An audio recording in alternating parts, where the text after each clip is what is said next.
Hey, all you rad dads out there. Okay, welcome to the Rad Dads Show. Who are you? Hello, Kristian. I'm King Bunny, and it's a pleasure to be here, my friend.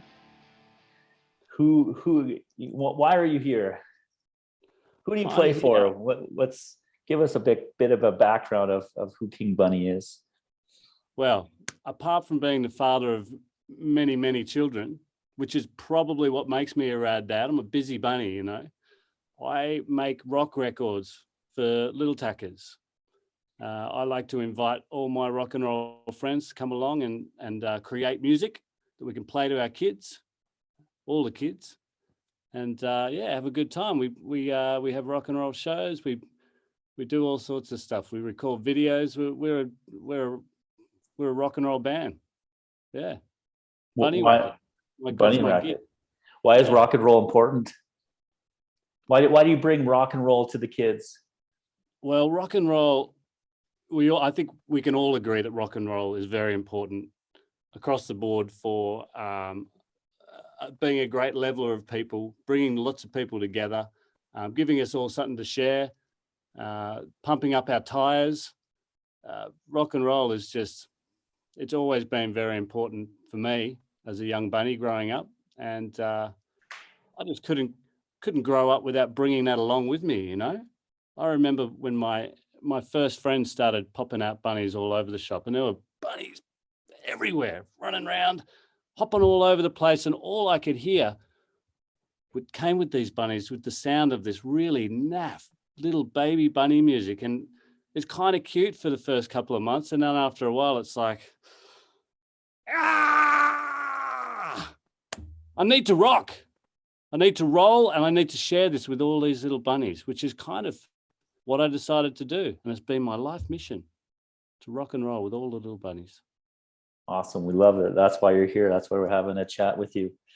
What can you talk about a little bit about your rock and roll influences? Who are they? Whew. You know, I could bring out all my records and we could have a big record party, but I guess I grew up on a strict diet of the Ramones and Black Sabbath. That was my thing.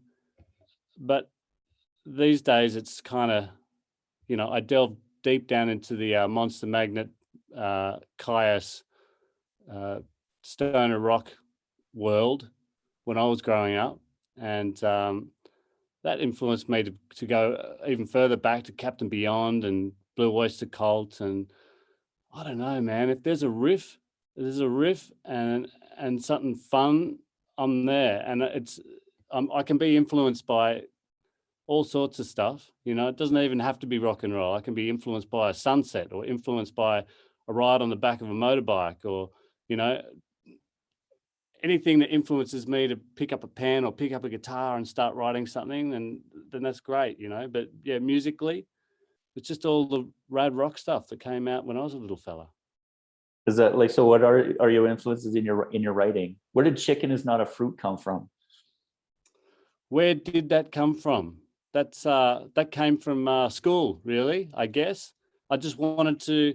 I remember when I was first doing the writing process, and I had a lot of friends saying, you know, King Bunny should really make this educational, because that's what people want. They want their children to be. They want their children to listen to something and leave a little bit smarter. And I thought, well, it's going to be difficult for me because I was never any good at school, and I hardly went. So I just had to think of the things that I knew, and that was something I knew. A chicken was not a fruit. Well, I didn't always know that, but I learnt that early on. And I thought, if I can pass my knowledge onto all these little bunnies and all these children of the world's going to be a better place. Now, I think I've done that to some degree.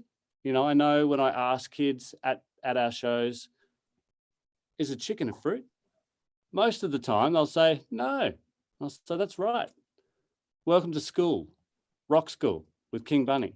Yeah, thanks for educating the kids. What would we do without you, King Bunny? Well, it's important. I know that. Yeah.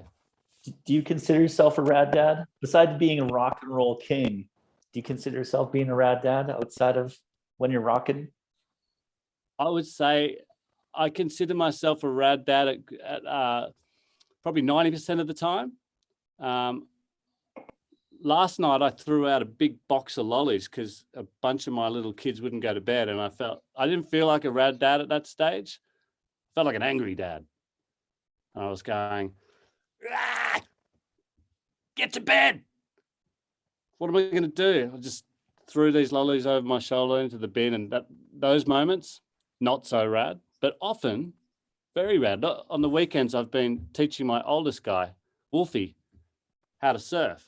So I feel like a very rad dad most mornings of the week at the moment, just pushing him into waves and cheering and watching him surf them into the beach. And I feel super rad. And I feel that's my calling, you know, doing those fun things. But yeah, it's a tide goes in, tide goes out with being a rad dad. You know what I mean?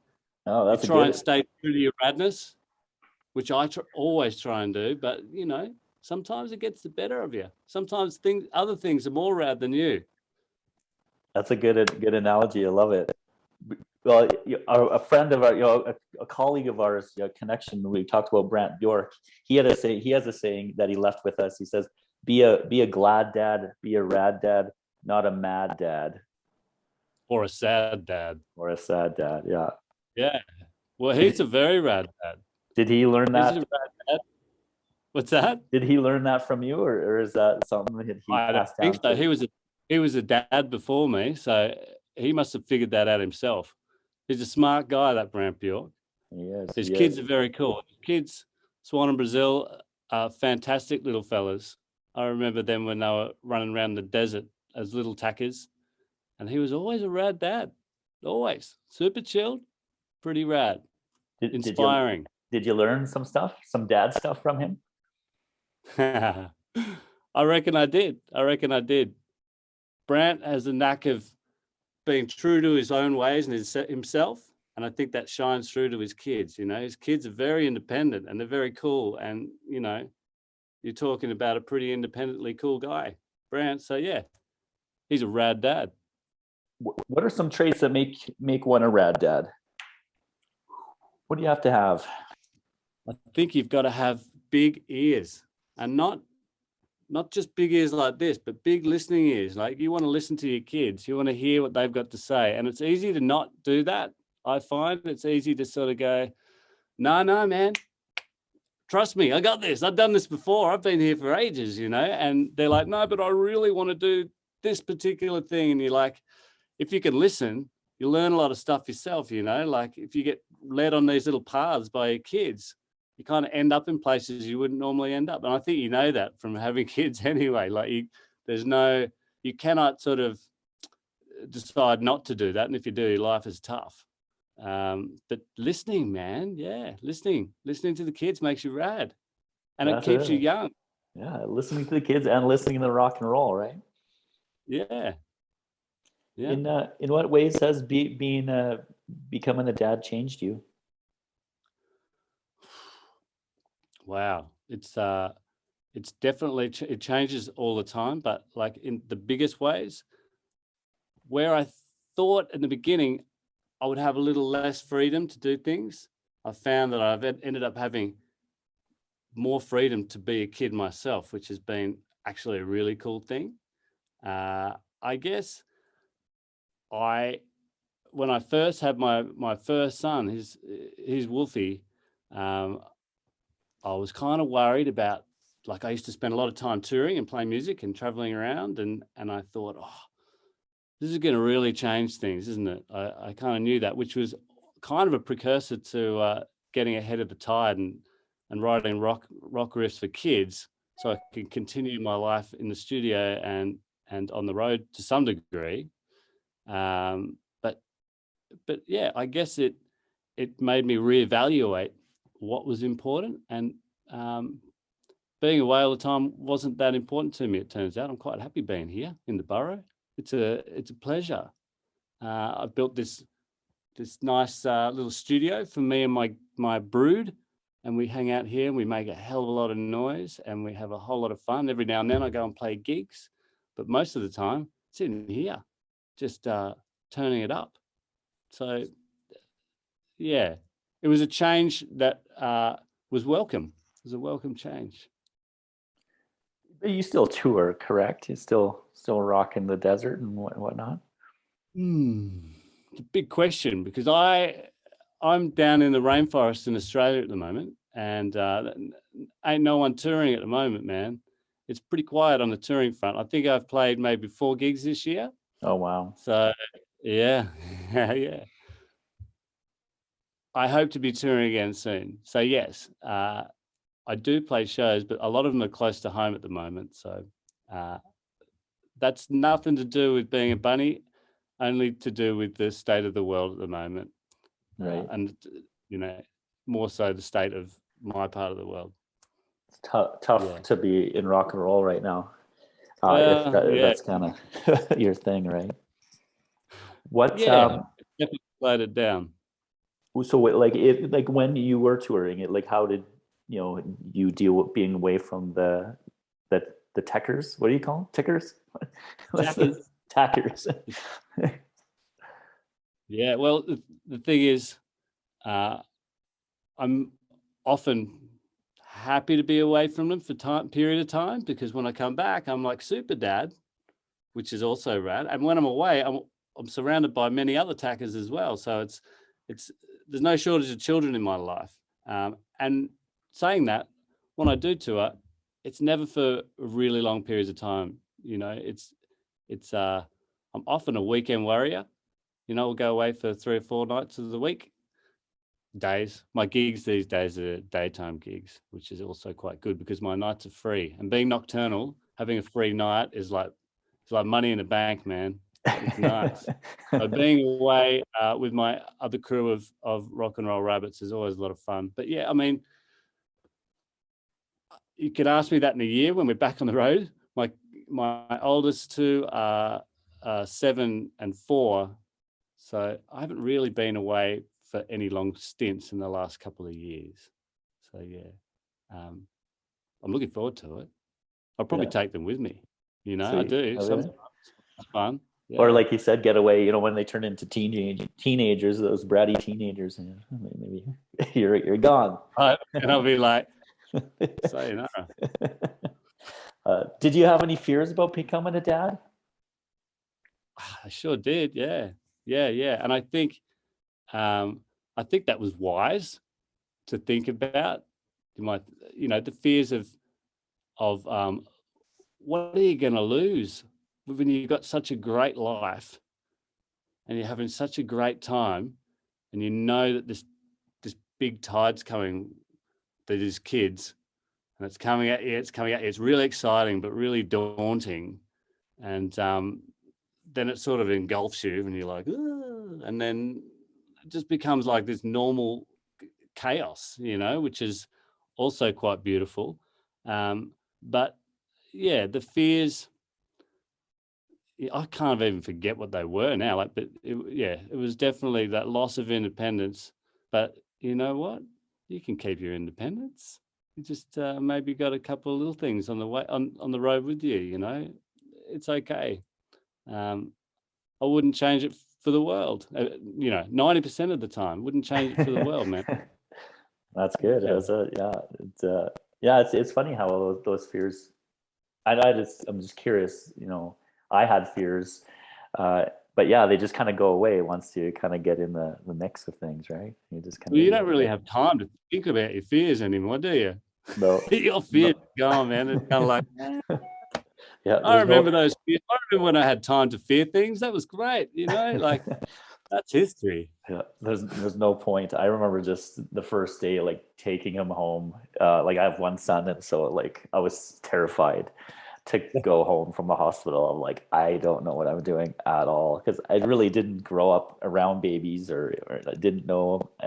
Both my parents were not really involved in my life, so it was just like, okay, no manual for sure. Yeah. You start from scratch. You just deal with it.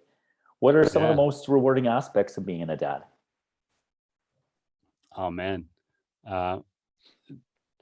those big wins, like I was saying, like Woofy and I have been surfing a lot, and the first great little peeler he got, like straight through to the sand. He jumped off his board, and I was like, "We're doing a great job, bro. This is awesome." You know, like that is super rewarding. And, you know, like watching them do things that you wish you could have done, you know, like playing gigs.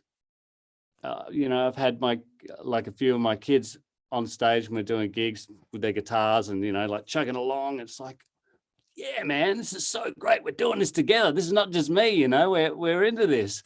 I find it super rewarding, man. I love it. Like I love it 90% of the time, you know, and disclaimer. Yeah, like I get up fairly early, a lot earlier than my kids, and those little feet and down into the burrow, and they're like, "Hey!" and they just come in and they jump on the drum kit, and it's just like instant chaos first thing in the morning, and I kind of love that as well, 90% of the time, and it's, you know, it's a rewarding job most of the time, you know, most of the time it's really great, and you get a lot of you know, it's nice being a bit of a hero with your kids, doing some really great things, thinking, what can I do that's just going to turn everything into just good times right now, and just like putting your mind in that zone and going, all right, guys, got a great idea. We're jumping in the old car. We're going to see a show. We're going to the beach. We're going to the skate park. We're just going to do some great stuff, and stuff that I like doing as well. So yeah, it's smiles all around, man. I've got a lot of kids, so busy dude. You know, and that's kind of what Rad Dads is about. You know, Rad Dads Edmonton, the stuff that we do is kind of having opportunities for dads to do stuff that they like with their kids. How important is that? Is that something that you're really conscious of, I think it's so important. I think what's important is showing your children how to have a good time and how to relax. Like you show them by leading, you know, so you don't want to be stressed out and be going, oh, okay, all right, I'll take you to the skate park. Just don't hurt yourselves, you know, put all your helmets and stuff on. But if you hurt yourself, I'll be really disappointed. Last weekend I had to take you to the hospital. That was horrible. You know, you don't want to be that guy. You want to be like, I'll race you to the end of the pump track, you know, like that guy. That's good. And if we fall off, we fall off. Actually, speaking of such, they just built this great skateboarding pump track near the Burrows here. And there's always heaps of rad dads with their kids just like racing each other around this thing. And I think last weekend it was 4 broken wrists for the over 40s. I should laugh, but so good, having a great time. Don't worry, fellas. Yeah. There's actually been a resurgence too. If like I'm turning 44, and so a lot of my friends are the dads that I kind of hang out with. We skateboarded back in the day, and so we have now the funds, and we built a mini ramp, and so we have access to this mini ramp, and some of that we have like a dad skate night, but we also bring the kids one day, and yeah, there's been a few, not broken bones, but some hurt egos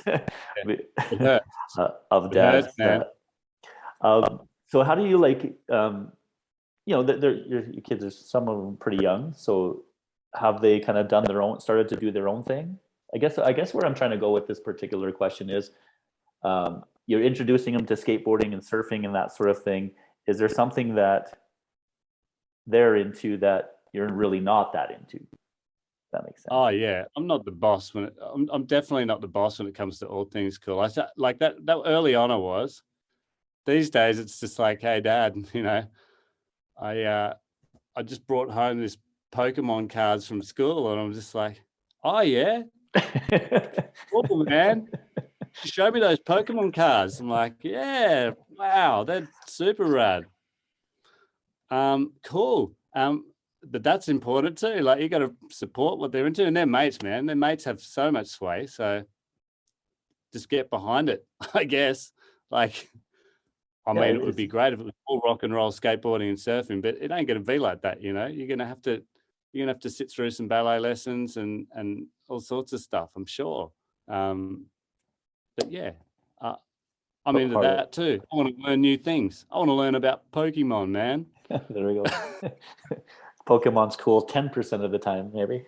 That's right. That's right. Can you describe the relationship with your dad?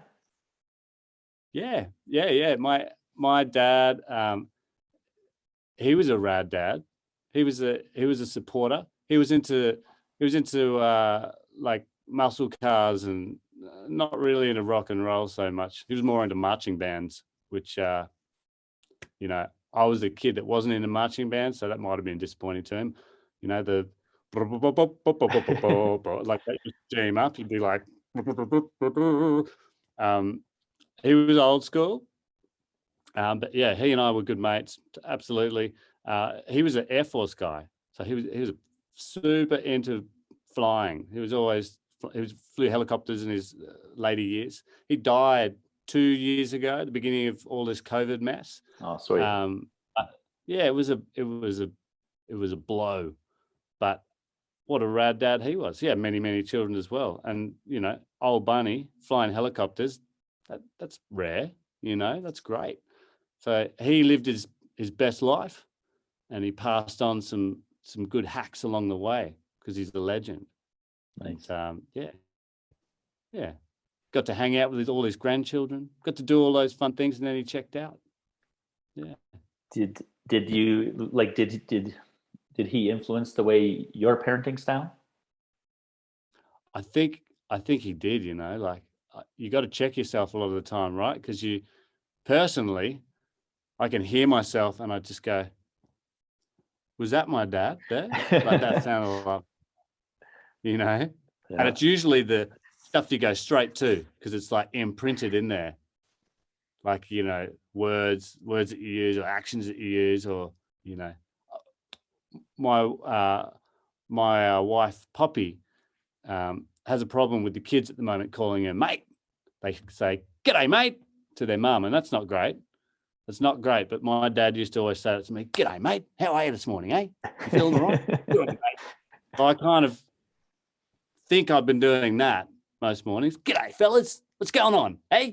And so they wake up and their mum says, "Hey, boys, how are you, beautiful kids?" And they're like, "G'day, mate. Good to see you, mum. Hey? On your love." Probably not the greatest thing in the world, but, you know, definitely part of my father. Yeah. Did he pass any good dad jokes down to you? Mate, he was constantly offending and cracking horror jokes. I can't think of any off the top of my head, but it was, yeah, he was the classic dad joker, you know. Yeah. You know, like, "Oh, I feel like a sandwich. You don't look like one, mate." That all the time. You know, you couldn't say a thing around it. Just pop up. And I have that thing myself. Yeah. Okay, let's shift a little bit to Bunny Racket. What's next for you? Are you doing new music, recording new stuff? I know that the pandemic's been tough. Recording a party record. So the beginning of all this lockdowny, pandemicy bizzo, we're actually coming over to your part of the world. We had a heap of shows up the west coast of the States, and we're coming up into Canada as well. And it was kind of a long time putting it together, and obviously the wheels fell off that train. And we were like, "Oh no, what are we going to do?"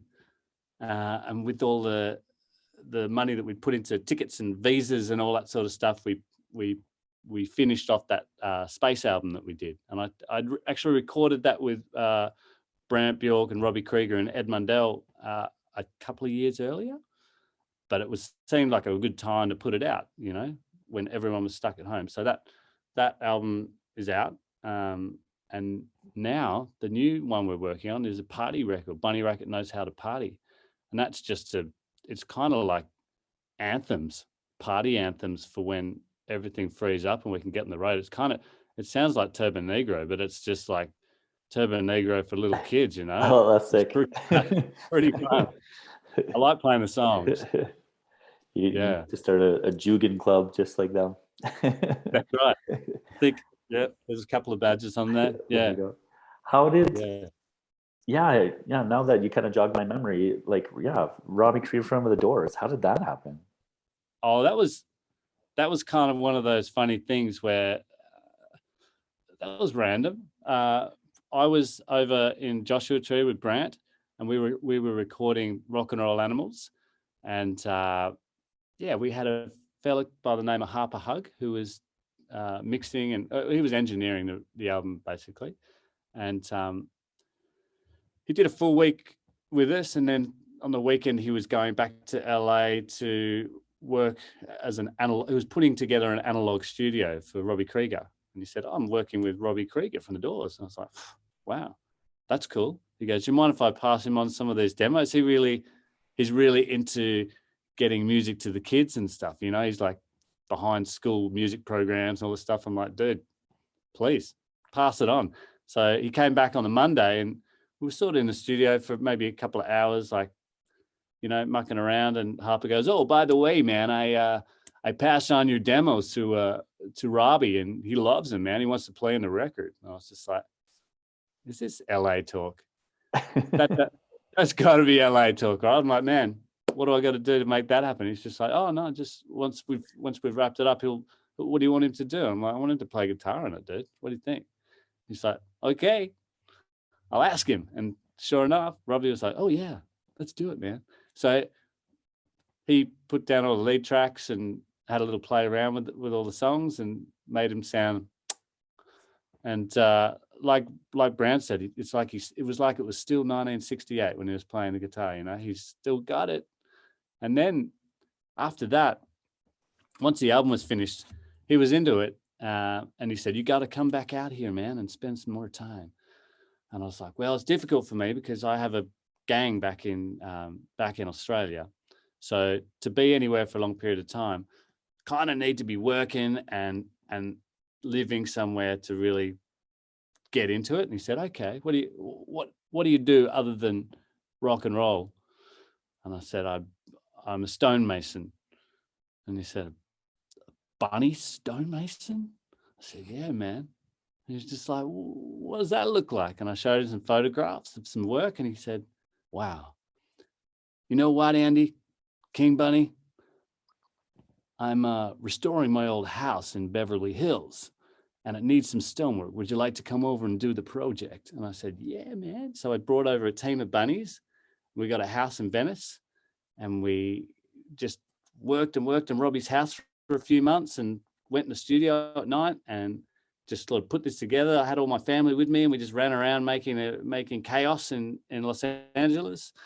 And that was how we put together the Space album. Like, we finished doing his house, and he was stoked. And then he said, "Here's my studio. Go for your life, man." So yeah, I just invited other friends over to help put that together when we were doing that. That's it was a amazing. lucky turn of events. It was kind of like, you know, I do this. I initially did this to keep busy with music and to share my favorite things in the world, and all the things I loved when I was a kid. I loved BMXs, and I loved skateboards, and I loved rock and roll, and I loved crazy TV shows like the Goonies and E.T. and all those stuff. I'm like, how can I bottle this and just make this? Because whenever I think of childhood, all those things make me just go, "Oh yeah, man, how good was being a kid?" So to try and condense all that into this one little package that can be just another package in your life when you're a kid, like that Bunny Racket package is pretty fun. Let's jive with that for a while. So to be able to do that felt like I was being a kid again, because, you know, I love the Doors. Like, I'm sure everybody at some stage in their life has a little Doors moment, you know what I mean? It's just like, oh yeah. So to be working with those guys, and, you know, not to mention Brant, you know, he's a legend. To work with Brant's great fun. And we had Ed Mundell from Monster Magnet on there. So it was kind of me with those guys in Robby's studio making an album. I was the kid, man. I was like, oh yeah, I'm the kid, and this is my gift to myself. This is unreal. Yeah. That's how that's an awesome story. Good for you. That was just so cool. Yeah. So I was enamored by that story. I totally had a Doors moment in grade 8. Oh man, I think we all did at some stage. when the Val Kilmer movie came out, I was like obsessed, Oh, and yeah. then I consumed as many books as I could about Did you that write band. poetry? And what's Did you that? write did you write a lot of bad poetry? No, I didn't go that far, but definitely not the Lizard King You moment. dodged a bullet. You can't go back and look at old diaries and go, ooh, being 12 was hard. Do you have plans on them touring, coming back, or doing that kind of West Coast Look, thing? Or no plans as yet. Hopes and dreams for sure. It depends on how things sort of pan out. I'm sure it'll happen soon, but it's not. Well, I do everything independently, so all the albums, all the touring, all the everything, I just put together here and just take it out myself. And it might be.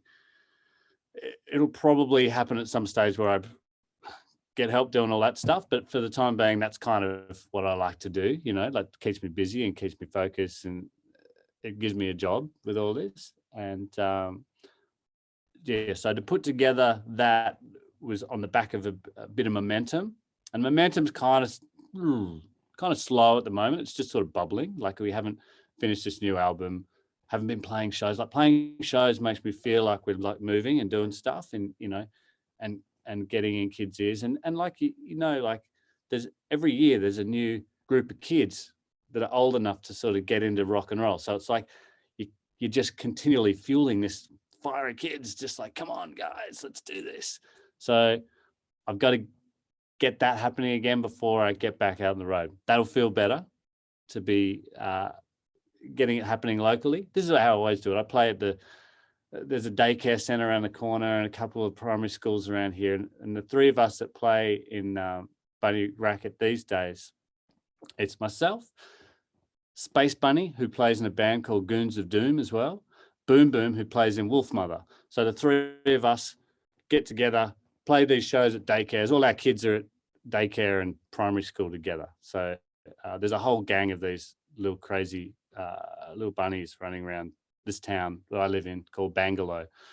And this little dugout, we live in little dugouts around the place. So they, yeah, what I'm saying is, without mincing words, is we just want to start playing at the local daycare center again. Then we'll know things are on track, you know? Yeah. Excellent. Get it. Get back in that groove. Get back in the groove, man. Get the kids crazy again. You know it. Last question here, King Bunny. Are there any words of wisdom you'd like to leave for any dads or future dads out there listening? Oof. I don't know. I don't consider myself full of wisdom, really. But I would just say, you know, I think you've nailed it by staying rad. Like, that's important, man. Stay rad. Don't let the hard times get the better of you. Stay rad. It's best for everyone. It's best for you, best for your wife or your significant other, best for your kids, best for their mates, best for everyone. It's like a community vibe of radness. If you can stay rad and spread that radness out to everyone, it's good times all around, man. Like, that's what we're going for here. You don't be a dad just to sit around and be your old man. You be a dad to see what you can do and see if you got it. You got it. We've all got it. You all got a bit of radness. I don't know. Probably not much wisdom in that, but be cool, stay rad. All the wisdom we need, stay rad. Yeah, that's right, man. All right, King Bunny, thank you so much for your time. Kristian, pleasure.